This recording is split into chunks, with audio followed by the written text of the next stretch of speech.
Good morning all of you. Welcome to my YouTube channel. चलिए आज आप लोगों के लिए लेके आए हैं फिर ओमिशन ऑफ आर्टिकल का पार्ट 12। तो ऑलरेडी हम लोग प्रीवियस वीडियो में रूल नंबर 18 तक पढ़ चुके थे। आज हम लोग स्टार्ट करेंगे रूल नंबर 19 से। चलिए आइए देखते हैं हम लोग। फर्स्ट ऑफ ऑल क्या करें, ओमिशन ऑफ आर्टिकल का हेडिंग बना लेते हैं हम लोग। क्या चल रहा है हम लोगों का? ओमिशन ऑफ आर्टिकल्स, ये हेडिंग बना ले हम लोग। रूल नंबर 19 देना है। No article before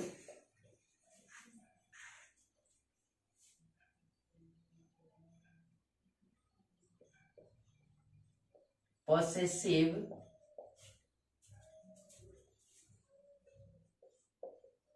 adjectives my, his, her, your etc bracket close कर लेना है and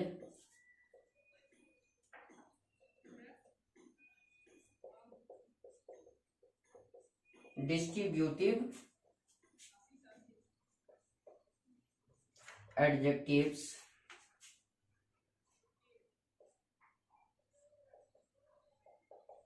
there is every etc कर देना। ध्यान देना है क्या? No article before possessive adjectives. Possessive adjectives क्या होता है? ऑलरेडी कैस के टेबल में हम लोग पढ़े थे।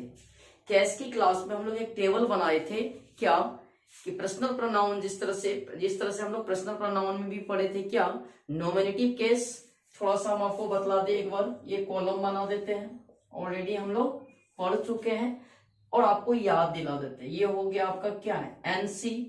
ये क्या हो गया? ओसी। ये हो गया, यहाँ दो कॉलम तैयार करते हैं, ये पॉसेसिव एडजेक्टिव और ये पॉसेसिव प्रोनाउन। याद आ गया होगा। तो ध्यान दीजिएगा, पॉसेसिव एडजेक्टिव से पहले या फिर डिस्ट्रीब्यूटिव एडजेक्टिव से पहले कभी भी आर्टिकल का यूज नहीं करते हैं। तो ध्यान दीजिएगा, पॉसेसिव एडजेक्टिव्स क्या हो गया? My, his, her, your etc। और एंड डिस्ट्रीब्यूटिव एडजेक्टिव्स क्या हो गया? There, is, every, either, neither etc। ये सबसे पहले कभी भी आर्टिकल्स का यूज नहीं करना है। इसको इरेज कर लेते हैं हम लोग। अब एग्जांपल लेते हैं हम लोग। She is the my best friend. ध्यान दीजिएगा, बॉक्स बना लेना हम लोगों को। फिर एक सेंटेंस लिखते हैं, she is my best friend. ध्यान देना है बच्चों। अब ध्यान दीजिए, यहाँ ध्यान देने वाली बात यह है कि एक जगह आर्टिकल का हम यूज किए हैं, एक जगह आर्टिकल का यूज नहीं किए हैं। तो ध्यान दीजिएगा, इस सेंटेंस में वो मेरी सबसे अच्छी फ्रेंड है, ठीक है। तो आप देखिए, आप पॉसेसिव एडजेक्टिव कहाँ आया है? ये माय क्या हो गया? Possessive adjective. क्या पॉसेसिव एडजेक्टिव से पहले आर्टिकल का यूज होगा? नहीं होगा। इसलिए सेंटेंस आपका क्या हो गया? रॉन्ग हो गया। क्लियर? अब नीचे वाले सेंटेंस को देखते हैं, she is my best friend. तो ध्यान दीजिएगा, माई यहाँ आपका क्या है? पॉसेसिव एडजेक्टिव है कि नहीं? तो क्या इससे पहले कोई भी आर्टिकल का यूज हुआ है? नहीं। ये सेंटेंस आपका क्या हो गया? राइट हो गया। अब मन में एक कंफ्यूजन होता होगा क्या कि हम लोग यूज ऑफ द में पढ़े थे क्या कि हम लोग सुपरलेटिव डिग्री से पहले द का यूज करते हैं, है ना। तो ऑलरेडी आपका ये बेस्ट क्या हो गया? ध्यान दीजिएगा, ये सुपरलेटिव डिग्री है आपका, है ना। तो सुपरलेटिव डिग्री से पहले द का यूज होता है, बिल्कुल सही है। लेकिन ये भी चीज आपको याद रखना होगा कि अगर सुपरलेटिव डिग्री से पहले कोई पॉसेसिव एडजेक्टिव आ जाता है तो इस सुपरलेटिव डिग्री से पहले द का यूज नहीं होता है। आई होप कि आपका कंफ्यूजन खत्म हो गया होगा। आपका मन में ये जो क्वेश्चन चलता होगा कि ऑलरेडी हम लोग द का यूज में पढ़े थे क्या कि सुपरलेटिव डिग्री से पहले दो का यूज होता है, लेकिन ध्यान में रखना है क्या कि अगर सुपरलेटिव डिग्री से पहले कोई पॉसेसिव एडजेक्टिव आ जाता है तो हम लोग आर्टिकल का यूज नहीं करेंगे। That's clear. चलिए नेक्स्ट लिखते हैं हम लोग रूल नंबर 20। रूल नंबर 20 में लिखना है no article before noun plus number. Noun plus number, ऐसा करते हैं, इसको हम लोग बॉक्स में रख लेते हैं। बॉक्स बना लीजिए, एक बॉक्स में रख लेते हैं इसको, है ना। ध्यान दीजिएगा क्या कंस्ट्रक्शन हम लोगों का, no article before noun plus number. I mean noun plus number से पहले कभी भी आर्टिकल का यूज नहीं होगा। एग्जांपल लेते हैं,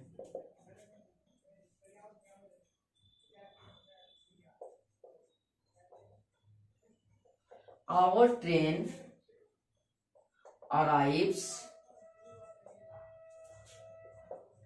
at the platform 6। फिर एक सेंटेंस लिखते हैं, our train arrives at platform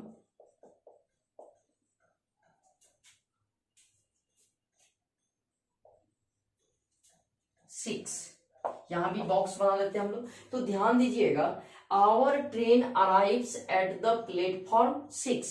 तो ध्यान देना इस वाक्य में कि आपका नाउन, ये प्लेटफॉर्म क्या हो गया, नाउन हो गया, और ये आपका क्या हो गया, नंबर हो गया। तो ध्यान दीजिएगा, क्या नाउन प्लस नंबर से पहले आर्टिकल का यूज होगा, नहीं होगा, इसलिए ये सेंटेंस आपको क्या हो गया, रॉन्ग हो गया। राइट क्या होगा, our train arrives at platform 6, कि हमारी ट्रेन जो पहुंचती है वो प्लेटफॉर्म नंबर 6 पे। तो ये हो गया क्या आपका नंबर, और ये क्या हो गया, नाउन, है ना।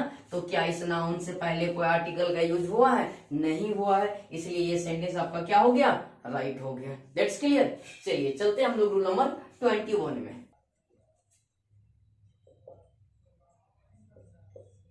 नो आर्टिकल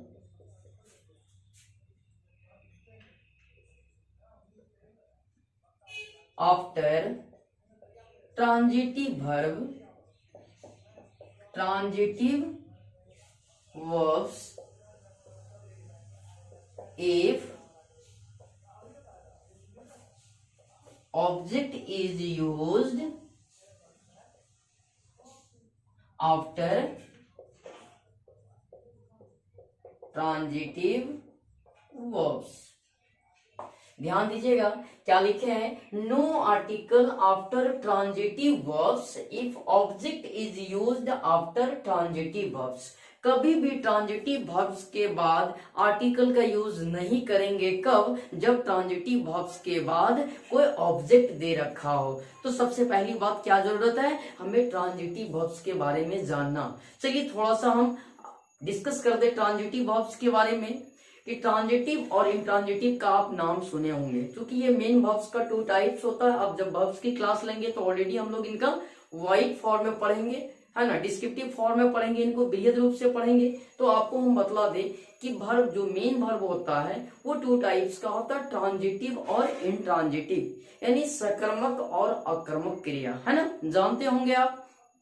तो चलिए ट्रांजिटिव वर्ब के बारे में बोलते हैं। ट्रांजिटिव वर्ब वो होता है जिसपे क्या होता है, सब्जेक्ट का एक्शन ऑब्जेक्ट पे पास ओवर कर जाए। ऐसे वर्ब्स को क्या कहते हैं हम लोग, ट्रांजिटिव वर्ब्स कहते हैं। और ऐसे वर्ब्स जिसपे सब्जेक्ट का एक्शन पास ओवर ऑब्जेक्ट पे ना करे वो क्या कहलाता है, इंट्रांजिटिव वर्ब्स। एक छोटा सा हम लोग रफ करते हैं, ये सब्जेक्ट हो गया, ये ऑब्जेक्ट हो गया।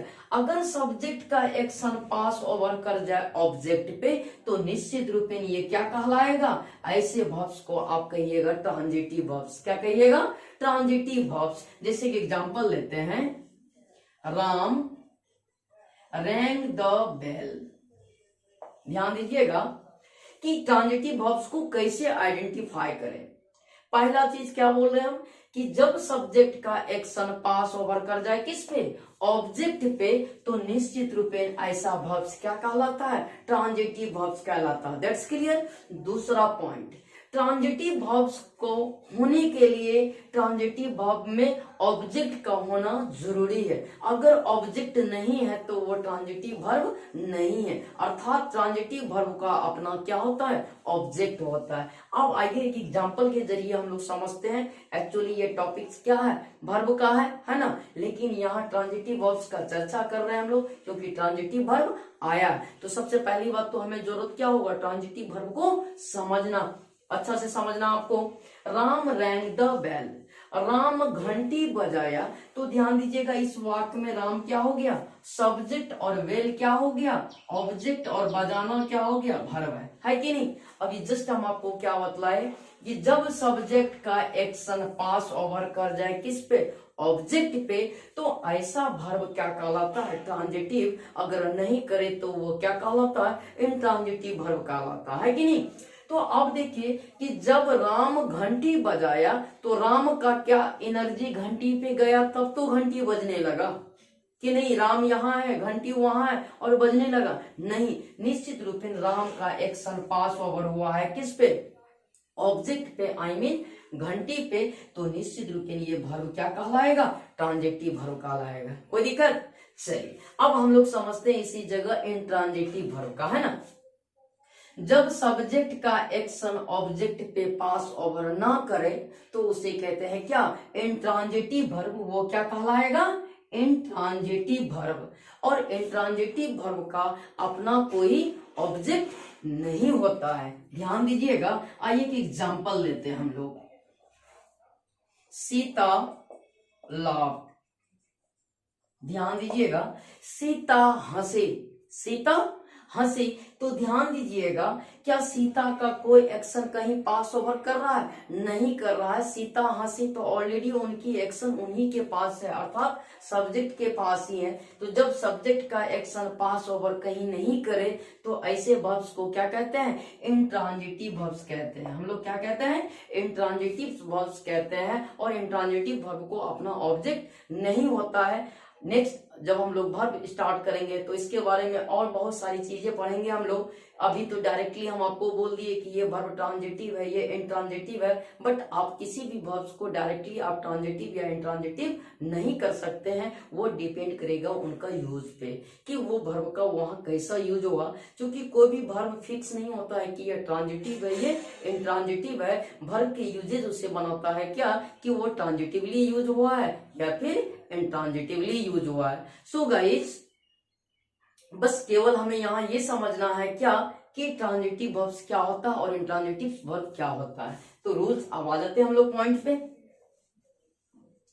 अब कहता है no article after transitive verbs if object is used after transitive verbs. अगर ट्रांजिटिव वर्ब्स, ऐसे भी हम आपको फिर एक बतला दे कि किसी भी वर्ब से पहले यानी V1 से पहले अगर इन्फिनेटिव का यूज किया जाए तो निश्चित रूप में वो ट्रांजिटिव वर्ब कहलाता है। ध्यान दीजिएगा, V1 से पहले अगर आप टू इन्फिनेटिव का यूज कर ले तो निश्चित रूप में ये क्या कहलाता है, ऐसे वर्ब्स हमेशा ट्रांजिटिव वर्ब्स कहलाता है। क्या कहलाता है, ट्रांजिटिव वर्ब कहलाता है। और हम आपको बतला दे कि V1 से पहले अगर टू आता है तो ये टू आपका क्या कहलाता है, इन्फिनेटिव कहलाता है। अगर V1 को हटा के यहाँ V4 कर दीजिएगा तो ये क्या कहलाएगा, प्रीपोजिशन कहलाएगा। क्या कहलाएगा, प्रीपोजिशन कहलाएगा। या नहीं तो यहाँ अगर कोई नाउन आ जाए तो इस कंडीशन में भी ये प्रीपोजिशन कहलाएगा। एक बार रिपीट कर दे हम, क्योंकि देखिए छोटी छोटी बातों को हम डिस्कस करते जाते ताकि आपके पास कोई क्वेश्चन ना रहे।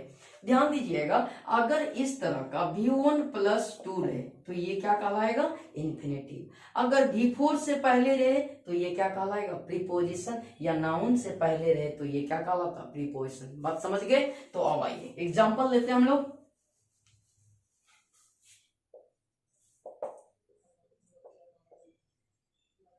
टू लीव द स्कूल,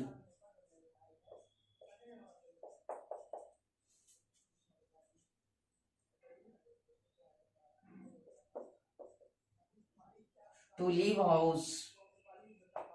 अब ध्यान देना है क्या, कि कौन सा सेंटेंस मेरा राइट है। अब ध्यान दीजिएगा, टू लीव द स्कूल, सबसे पहली बात आपको क्या बोले, ये आपका V1 फॉर्म में है।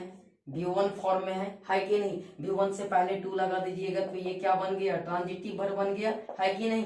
अब ट्रांजिटिव वर्ब के बाद देखना है ऑब्जेक्ट है कि नहीं। निश्चित रूप में क्या है, ऑब्जेक्ट, अर्थात क्या है, नाउन है कि नहीं। ये भी आपका क्या हो गया, ऑब्जेक्ट है। तो ध्यान दीजिएगा क्या लिखे है, no article after transitive verb if object is used after transitive verb. यानी इन ट्रांजिटिव वर्ब के बाद यदि कोई ऑब्जेक्ट आ जाए तो निश्चित रूप में ट्रांजिटिव वर्ब के बाद आर्टिकल का यूज नहीं होगा। ये सेंटेंस बिल्कुल गलत है। अब ध्यान दीजिएगा, to leave the school, to leave the house, to leave the coaching, हम लोग धारा प्रवाह बोलते हैं और धारा प्रवाह गलती करते हैं। सेंटेंस में कहीं भी गलत नजर नहीं आ रहा, लेकिन क्या है, आर्टिकल का मिस्टेक है। और आपसे अब मिस्टेक नहीं होगा क्योंकि ऑलरेडी हम लोग इसके बारे में जान चुके हैं। टू लीव स्कूल हाउस, ये सेंटेंस आपका राइट होगा। समझ गए ना कि ट्रांजिटिव, बहुत सारी चीज के बारे में पढ़े हम लोग, ट्रांजिटिव वर्ब के भी बारे में पढ़े और थोड़ा सा इंफिनिटिव के भी बारे में जान गए कि ये टू क्या है, यहाँ इंफिनिटिव है। That's clear. चलिए चलते हैं हम लोग रूल नंबर 22 में।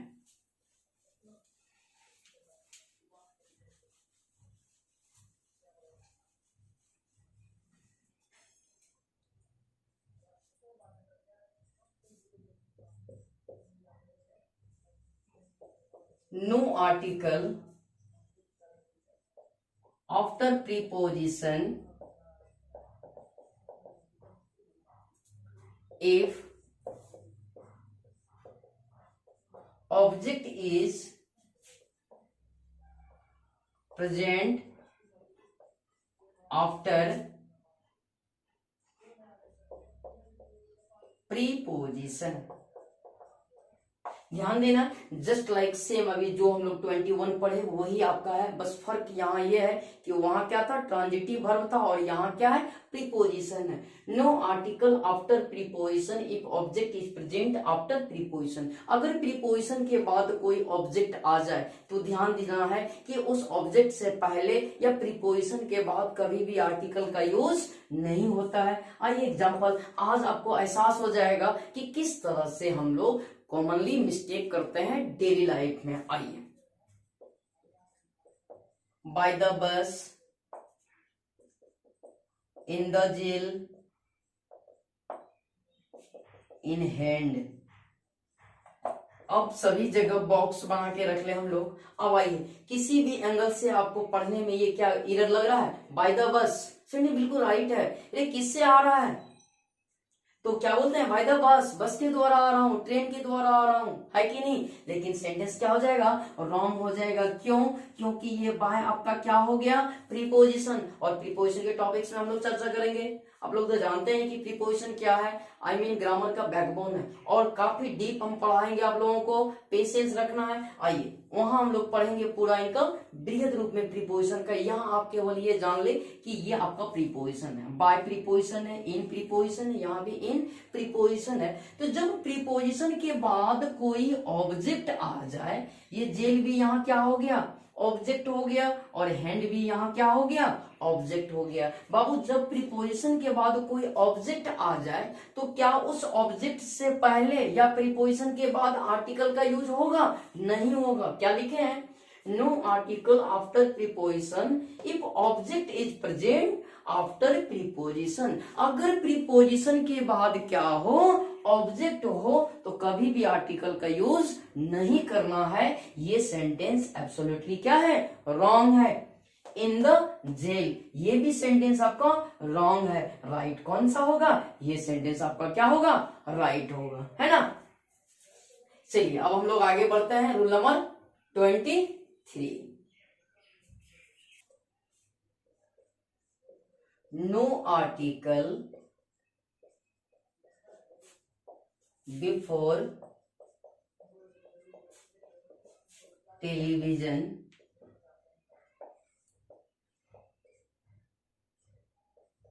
if it is used in the sense of watching, ध्यान दीजिएगा, कभी भी टेलीविजन से पहले आर्टिकल का यूज नहीं होगा। हम टेलीविजन की बात कर रहे हैं, आई मीन दूरदर्शन की, टीवी की। कभी भी टेलीविजन से पहले आर्टिकल का यूज नहीं होगा। कब? जब television, if it is use in the sense of watching, जब टीवी देखने की बात हो। बट अगर टीवी खरीदने की बात होगा, वहां तो नहीं बोलेगी नहीं लगाना, वहां लगा देंगे। लेकिन अगर टीवी देखने की बात हो तो वहां बाबू आर्टिकल नहीं लगाना है। लेकिन जब खरीदने की बात हो तो आर्टिकल लगा देंगे, है ना। अब आइए एग्जांपल लेते हैं।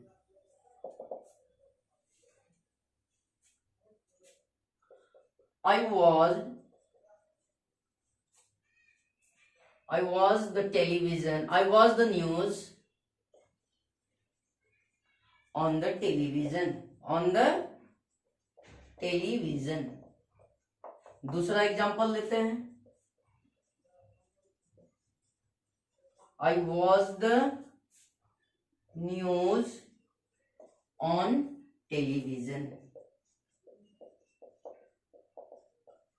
दोनों जगह बॉक्स है। अब आपको चूज करना है कि कौन सी सेंटेंस आपका राइट है। अब ध्यान दीजिएगा। I watch the news on the television.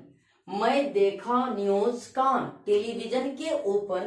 तो क्या टेलीविजन देखने की बात हो रही है या खरीदने की बात हो रही है? देखने की बात हो रही है। तो जब टेलीविजन वॉचिंग के सेंस में हो तो क्या आर्टिकल का यूज होगा? नहीं होगा। आई मीन यहाँ आर्टिकल आपका क्या है? रॉन्ग है कि नहीं? अब आइए राइट क्या है? I watch the news on television. मैं देखा समाचार कहाँ? टीवी के ऊपर। तो ध्यान दीजिएगा, टीवी किस सेंस में बात हो रही है? यहाँ देखने के सेंस में। तो क्या इससे पहले कोई आर्टिकल लगी हुई है? नहीं। तो ये सेंटेंस आपका क्या हो जाएगा? राइट हो जाएगा। That's clear. ध्यान में रखिएगा, टीवी जब देखने की बात हो तो नहीं लगाना है, लेकिन जब टीवी खरीदने की बात हो रही है या किसी भी सेंस में अगर काउंट कर रहे हैं इसे, तो आर्टिकल का यूज होगा। That's clear. चलिए नेक्स्ट अब हम लोग आते हैं रूल नंबर 24 में।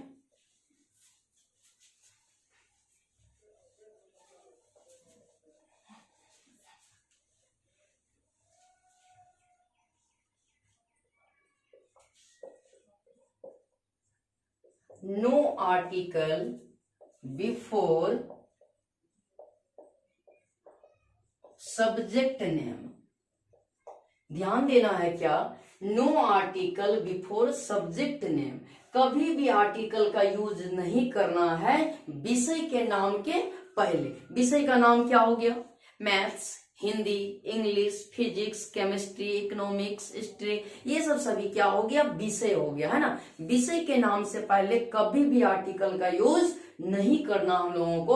अब आइए एग्जांपल लेते हैं। I am good at maths। फिर एक सेंटेंस लिखते हैं, I am good at the maths। अब देखिए कौन सी सेंटेंस आपकी राइट है। I am good at maths, मैं मैथ्स में अच्छा हूं। I am good at the maths, मैं मैथ्स में अच्छा हूं। दोनों सेंटेंस का स्वरूप क्या है? सेम है। लेकिन एक सेंटेंस क्या है? रॉन्ग है। एक सेंटेंस क्या है? राइट है। सबसे पहली बात तो आपको देखना है कि सब्जेक्ट नेम कहाँ है। ये आपका क्या हो गया? सब्जेक्ट नेम हो गया। क्या सब्जेक्ट नेम से पहले आर्टिकल का यूज होगा? नहीं होगा। क्या है? नहीं है। तो ये सेंटेंस आपका क्या हो गया? राइट हो गया। अब देखिए यहाँ सब्जेक्ट नेम ये हो गया, इससे पहले क्या है? आर्टिकल का यूज हो गया। तो ये सेंटेंस क्या हो गया? रॉन्ग हो गया। ये सबको बारीकी से ध्यान देना है, क्योंकि हम लोग कॉमनली मिस्टेक करते हैं, क्योंकि ये सबको उतना वैल्यू ही नहीं देते हैं। बड़ा बड़ा रूल्स को याद रख लेते हैं हम लोग, लेकिन छोटा छोटा रूल को याद नहीं रखते हैं, और यही तो हमसे मिस्टेक हो जाता है। अब आपसे मिस्टेक नहीं होगा जब आप इन्हें याद रखें। ठीक है, चलिए नेक्स्ट हम लोग चलते हैं अब रूल नंबर 25 में। इरेज करते हैं इसको, डॉट डॉट एडीसी कर दीजिए एग्जांपल में। बहुत सारा एग्जांपल होगा इसका।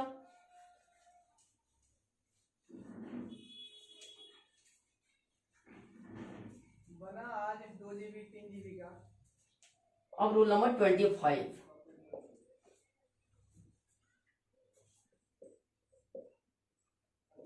No article before company name. ध्यान दीजिएगा, किसी भी कंपनी, कंपनी समझते हैं ना, किसी भी कंपनी के नाम से पहले कोई भी आर्टिकल का यूज नहीं करेंगे, चाहे वो रिलायंस कंपनी हो, नोकिया हो, सैमसंग हो, वीवो हो, कोई भी हो, कोई भी कंपनी के नाम से पहले हम लोग आर्टिकल का यूज नहीं करेंगे। एग्जाम्पल देखिए, Nokia, Samsung, the Reliance,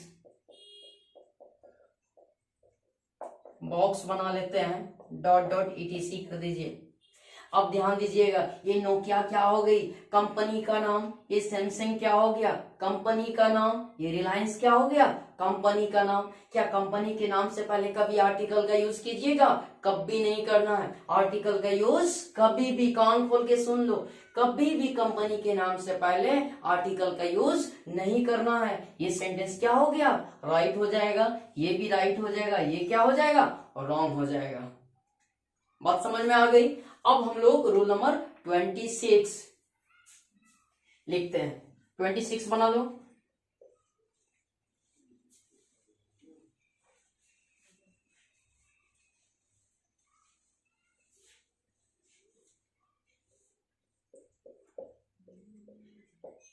no article before name of hotel, comma, restaurant, bank and shop if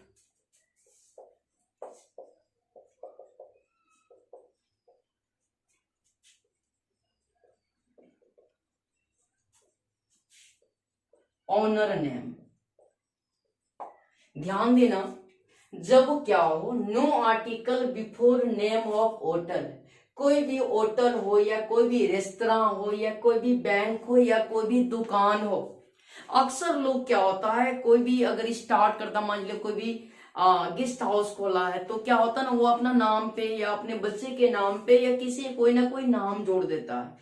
या बैंक, बहुत सारी ऐसी बैंक है जो क्या है ना, किसी के प्राइवेट बैंक बहुत सारी है जिसपे क्या पर्सन का, व्यक्ति का नाम जुड़ा हो। या कोई दुकान खोलता है तो क्या करता है, अपना नाम या किसी बच्चे के नाम को ऐड कर देता है। ध्यान दीजिएगा, हम क्या बोल रहे हैं, काफी ट्विस्ट है। ऑलरेडी हम लोग किसी होटल हो, रेस्तरां हो, ये सब के नाम से पहले लगाते हैं आर्टिकल। कब? जब वो नाम क्या हो, स्वतंत्र हो, उसके मालिक का नाम ना जुड़ा हो, है ना, यानी किसी व्यक्ति का नाम ना जुड़ा हो, तो निश्चित रूप में हम लोग क्या करते हैं, आर्टिकल का यूज करेंगे। लेकिन ध्यान दीजिएगा, अगर किसी दुकान हो, किसी बैंक हो, कोई भी रेस्तरां हो या कोई भी होटल हो, अगर उसके नाम के साथ में उनके ऑनर का नाम जुड़ जाए, उनका मालिक का नाम जुड़ जाए, या ऐसे भी बोलते हैं कोई भी संस्था भी ले लो, जैसे एक एग्जांपल लो, मेरा ही कोचिंग ले लो, किस नाम से है, एसके इंग्लिश टीच पॉइंट। क्या हुआ, एसके जुड़ा हुआ, अर्थात उस कोचिंग के नाम के साथ, वो संस्थान के नाम के साथ में उनके ऑनर का भी नाम जुड़ा हुआ है। तो कभी भी ऐसा नहीं होगा कि द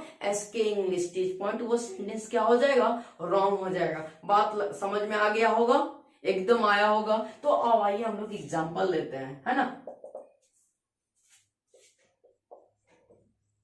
आज बना 2 GB का video. Loyal bank,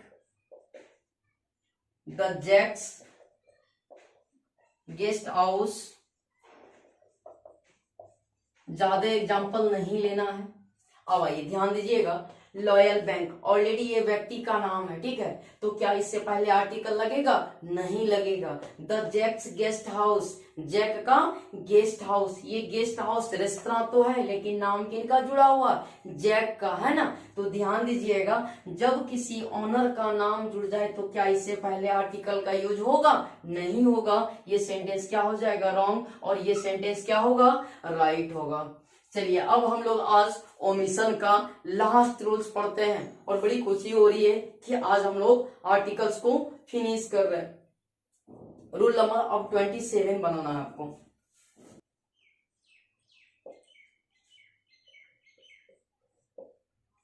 no article before church, inverted comma में रख लो इसे। No article before church. If saint, saint तो समझता होगा साधु। If saint name is joined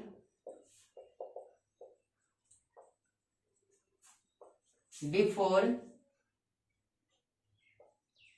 church. ध्यान दीजिएगा, ऑलरेडी हम आपको बतला दें कि ओमिशन ऑफ आर्टिकल में हम पहला रूल का ही बतला दे आपको, फर्स्ट या सेकेंड रूल में आई मीन, कि किसी भी चर्च हो या मार्केट हो, हॉस्पिटल हो, स्कूल हो, कॉलेज हो, ये सबसे पहले आर्टिकल का यूज नहीं होता है अगर उनका यूज उसी सेंस में हो, ठीक है। लेकिन यहाँ एक रूल्स क्या है, डिफरेंट है, कि अगर चर्च, ध्यान दीजिएगा, बहुत ऐसे चर्च है जो क्रिश्चियन समुदाय के लिए क्या होता है, वो टेम्पल हो जाता है ना।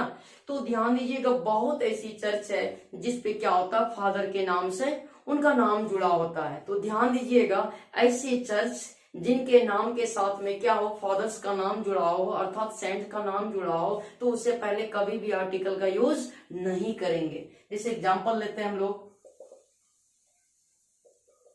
ST John's church, the S T Paul's cathedral. अब ध्यान देना है कि जॉन चर्च तो है, लेकिन क्या है, फादर का नाम जुड़ा हुआ है जॉन्स, तो क्या कभी भी द एसटी जॉन्स चर्च होगा? जैसे द एसटी प्यूल्स कैथेड्रल होगा? नहीं होगा। तो ध्यान दीजिएगा, इससे पहले आर्टिकल का यूज नहीं हुआ है, तो ये सेंटेंस क्या हो गया, राइट होगा। लेकिन यहाँ आर्टिकल का यूज हो गया, ये सेंटेंस क्या हो जाएगा, और रॉन्ग हो जाएगा। चलो, आज हम लोग फिनिश किए हैं क्या, आर्टिकल्स को, यानी मेन क्लास का दूसरा टॉपिक आपको फिनिश हो गया। और नेक्स्ट वीडियो में हम फिर आपके लिए लेके आएंगे एक नई टॉपिक, और वो टॉपिक होगा क्या आपका, मॉडल्स। ऑलरेडी अभी वर्ब का ही चर्चा किए थे, मॉडल्स क्या है ऑलरेडी सभी जानते हैं, नहीं जानते हैं तो आप एक्साइटेड ना हो, निश्चित रूप से पेशेंस रखिए। मॉडल्स को हम अच्छी ढंग से आपको पढ़ाएंगे, और सारे रूल्स को। टोटल मॉडल्स की संख्या कितनी है, 13। ऑलरेडी मॉडल्स क्या है, प्राइमरी ऑक्सिलरी वर्ब का 2 टाइप्स। कौन सा, प्राइमरी ऑक्सिलरी, ध्यान दीजिएगा, ऑक्सिलरी वर्ब 2 टाइप्स का, प्राइमरी ऑक्सिलरी और मॉडल ऑक्सिलरी वर्ब। और प्राइमरी ऑक्सिलरी वर्ब 3 पार्ट्स में बढ़ जाता है, जिनकी संख्या होती है कितनी, 11। और मॉडल्स की संख्या कितनी होती है, 13। उसमें सारे यूजेस के बारे में पढ़ेंगे, may, can, could, shall, will, would, may, might, must, need, dare. आप केवल कंटिन्यू बने रहे वीडियो में, और आप वीडियो को अंत तक देखें। और फिर आज रिक्वेस्ट करना चाहेंगे कि अभी तक अगर चैनल को सब्सक्राइब नहीं किए हैं तो जरूर एक बार सब्सक्राइब कर ले चैनल को। Thank you very much, have a nice day.